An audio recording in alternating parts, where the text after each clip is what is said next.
brankára číslo 1 v bráne domácich. A je tu strela, zrejme to bude aj gól. Hneď vyhrané buly a okamžite strela na bránu. A prichádza k ďalšej strele na bránu domáceho celku a ešte ďalší zákrok Mareka Korduliaka. A okamžitá prihrávka, ale neprešla. A tu príde k ďalšej strele a opäť musel zakročiť svojím ľavým betónom Korduliak. A pozor na takéto prihrávky popred bránu a zbytočná starosť pre Mareka.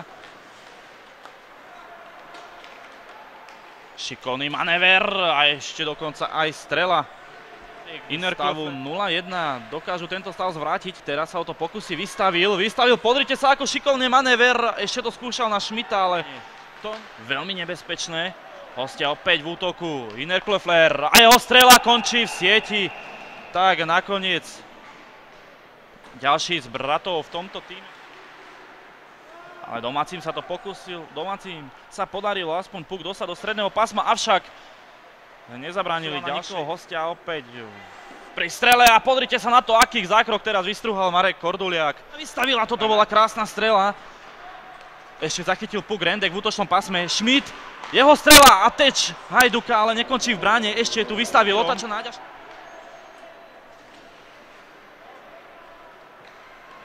Do útoku sa derie, vystavil spoza vlastnej brány, pozrite sa, vystavil si, spravil dokonca 4 hráčov, ešte vystrelil, ale táto strela končí.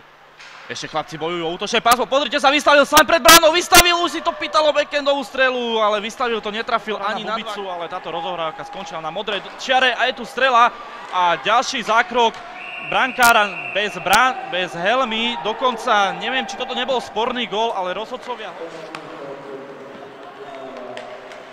Opäť v útočnom pásme, pozor, aby to neprišlo k vylúčeniu, ale nakoniec prichádza ku gólu na Schöningberg a prichádza k strele na tejto strane od hostujúceho obrancu. My si šikovne obhodil teraz protihráča, ale okamžite hostia a je tu gól.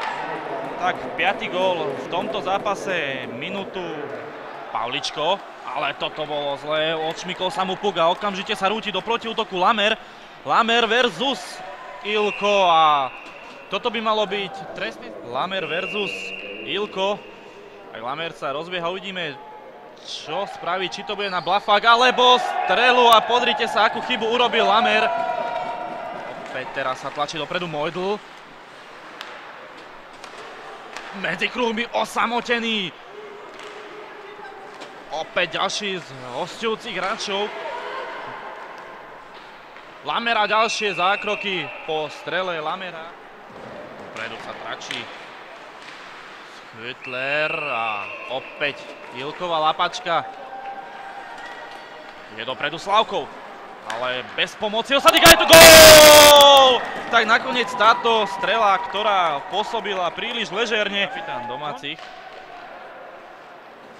Rozohrávka okamžite na modru a ďalší zákrok Filipa Ilka, ale tentokrát inkasuje z hokejky kapitána, tak potom čo sa prihrávka popred bránu a Filip Ilko a jeho zo zákrokov. Mojdl. Brentner, Mojdl. Tu prichádza k výmene rýchlo hráčov, okamžite otočená strela na druhú stranu, prihrávka a Brentner strieľa 7. gól ich spoluhráčov. Vystavil, ten dokáže takéto situácie potiahnuť, teraz nahadzuje puk do útočného pásma, tu bude zrejme prvý Bubica, už to dáva na Slavkova na modru, Slavkovo nahodenie a gól! Vystavilo teč, tak presne toto sme od tohto útočníka čakali, Štefan vystavil najprv. Hostia stále pri puku, ale Hajduk teraz zabojoval výborne. Prihrávka dozadu na modrú čiaru, tu prichádza okamžite k strele, ešte k niekoľkým dorážkam Mareka Kandu, ale puk má vo svojej moci domáci brankár a opäť ďalšia mela. Tak pozrite sa na to, Rišo Hajduk si tam vybavuje účty. Tak hostia sa opäť rozostávali okolo brány Filipa Ilka, tu prichádza k strele a Ilko musel zakročiť. Slavko a ťažko odstaviť od puku, ale teraz sa to o to snaží Zöringberg. A tu prichádza ďalší trest. We're here with a player of UHC Dukes Graz. You're leading 7-2. Is this why you came? Yes, we were pretty motivated for this game because we lost our home game against Slavia, so we are pretty excited that we are 7-2 now. The second period was only 2-2. Did you mention to slow down the play, or? No, of course not. We played a bad period, but Slavia come pretty hard at us, and they play pretty rough hockey now. So we have to play faster now in the third period. I'm noticing the game is getting pretty rough, right? Yeah, it's a part of hockey. You have to fight to come the momentum back, so we have to take the fight. Okay, thank you very much. Have a nice game. Teraz tu máme pri mikrofóne hráča domáceho celku Peťa Slavkova. Peťo, ty si dnes siedil svoj prvý gól, aké máš pocity? Tak pocity mám dobré, ale aj keď počas tej prvej tretí sme mali trošku iné predstavy, čo sa týka tej hry. A jasne, že ma teší ten gólík, ale keď by sme to mohli vymeniť, aby sme vyhrávali. A aké bude nejaké povzbudenie, ale čo spravíte do tretej tretiny? Tak ja si myslím, že tréner už nebude robiť nejaké zásadné zmeny. Povie, aby sme to už nejak dohrali a s odsťou posledný zápas, vychutnali si to ešte na tom ľade a tak. Čiže nejaké rady asi nebudú. No. Ďakujem veľmi pekne. Okamžite smerom dopredu.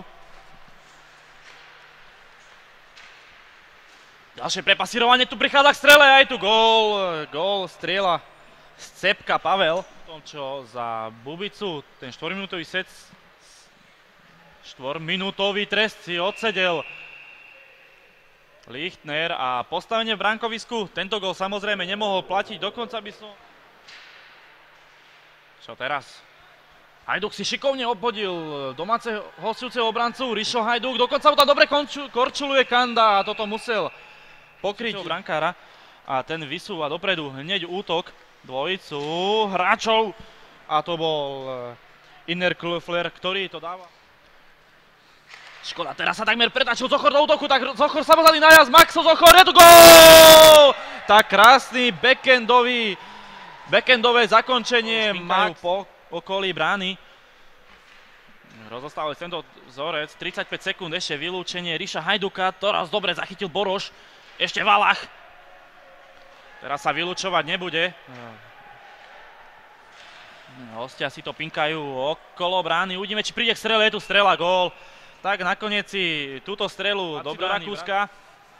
Šikovne Súdek, podrite sa, ešte vysúva Šatku, Šatka a toto mohol byť faul, Šatka nedal gól, tak tesne.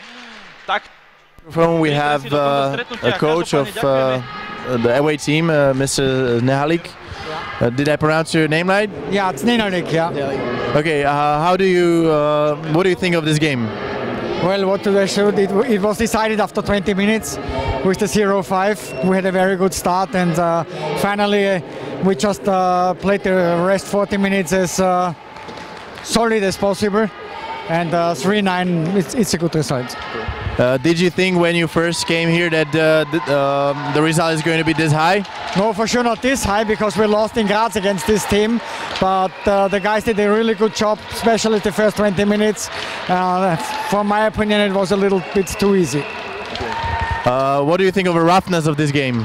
Yeah, it was not necessary. I mean, as soon as our opponents saw that they lose the game, they started with really rough stuff, with bad penalties, and we have like 3 injured guys.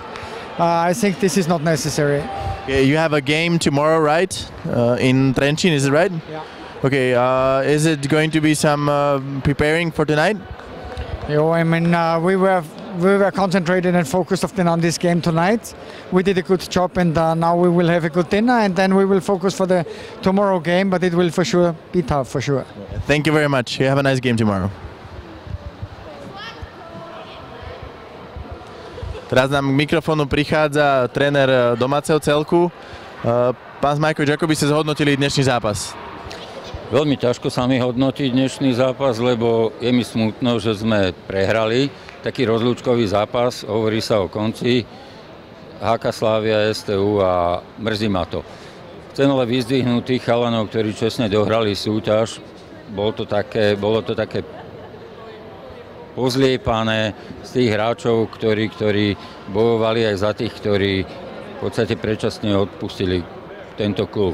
Čiže aj samotný priebeh zápasu je také zrkadlo toho vývoja celého ročníka. To znamená, že slabšia možno tréningová morálka, lebo chodilo málo chlapcov na tréningy. Je vidno, že herne ďaleko zaostávame za tým, čo bolo v minulom roku alebo v minulých rokoch. Takže mrzí ma, že nemali sme takú podporu možno od ľudí, od ktorých by sme to očakávali a aj to sa odrazilo ako na tom výkone toho mužstva. V každom prípade si vážim tých chalanov, ktorí túto súťaž dohrali ju čestne, dohrali ju fair play a k ním patrí určite moja úcta aj poďakovanie. Však chcem spýtať, ako hodnotíte tvrdosť tohto stretnutia? Ja som zastanca fair play a vôbec nie som zastanca nejakej tvrdosti. Samozrejme, o to viac ma mrzí, že sú to dospelí ľudia, som bezmocný pri tom, aby som im tak dohovoril, aby proste tú mieru zodpovednosti niesli za seba. Ja som veľmi proti tomu, aby boli tvrdé zákroky na hlavu, nárazenie na mantinel a rovnako z môjho pohľadu ani bitky veľmi nepatria do hokeja, ale žiaľ taký je trend. Ďakujem veľmi pekne. Prajem príjemný deň.